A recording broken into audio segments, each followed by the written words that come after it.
السلام عليكم، مرحبا بكم معايا في مطبخ كراميل 48. والوصفه نتاع اليوم جبت لكم البانيه اللي كيكون مطلوب بزاف في فصل الصيف.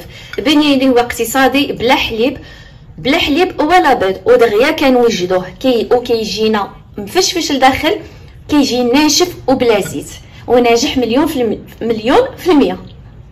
البانيه نتاعنا غادي نحتاج له 500 غرام ديال الدقيق ولا 2 كيسان اللي هما كبار ديال الدقيق.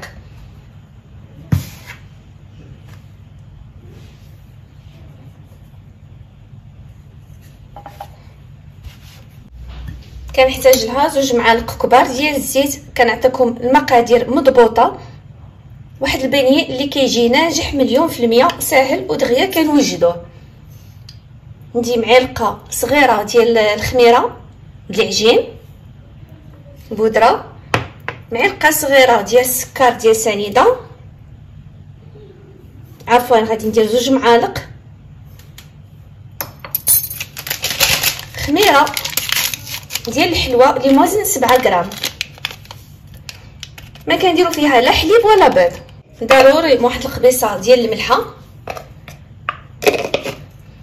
وكنعجن غير بالماء بارد. غادي نعطيكم العبار غير شويه بشويه بشحال تدخلي فيها تاع الماء. كاس الاول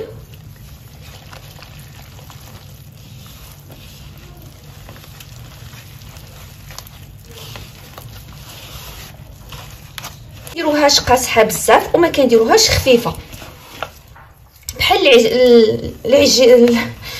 العجين ديال البانيه اللي كتشوفوه على برا. هنايا كنعجنوها مزيان يعني وبهذه الطريقه حتى كتعرفوا راسكم كي عجنتوها مزيان. كنغطيوها مزيان ونخليوها تخمر، كتطلع 3 ديال المرات. بشحال ما خمرات بشحال ما مزيان. القوام ديالها خاصو يكون هكا. نغطي عليها ونخليها تخمر.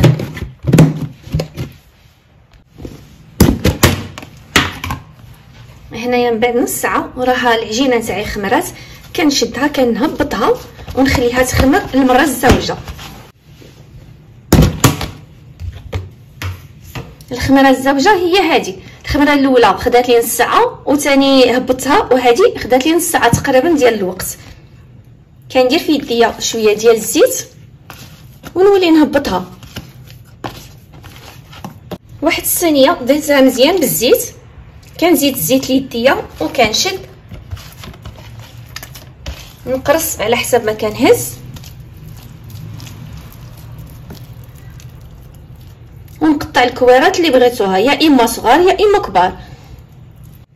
هنايا خرجوا ليا 8 نتاع اللبانيه اللي هما موسطين، وإلا بغيتو تصغروهم غادي يخرج لكم 10 ديال الحبات. نص كيلو غادي يدير لكم 10 ديال الحبات. غادي نخليهم يرتاحوا 15 دقيقه بلا ما كندير الزيت سخن ونرجع ليهم. زيت هنايا راها سخنات. الحبه ديال البانيه نثقبها هنايا في الوسط، وبلا ما كنوطى ليها هنايا، ما كنوطاوش عليها بحال السفنج هنايا، خليوها هكا مدوره.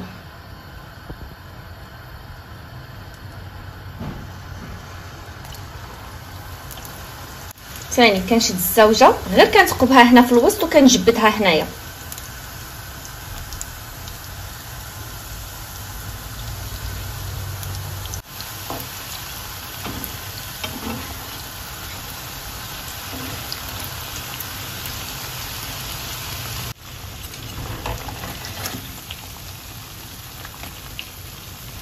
ايوا هو هذا البانيه والا فانا.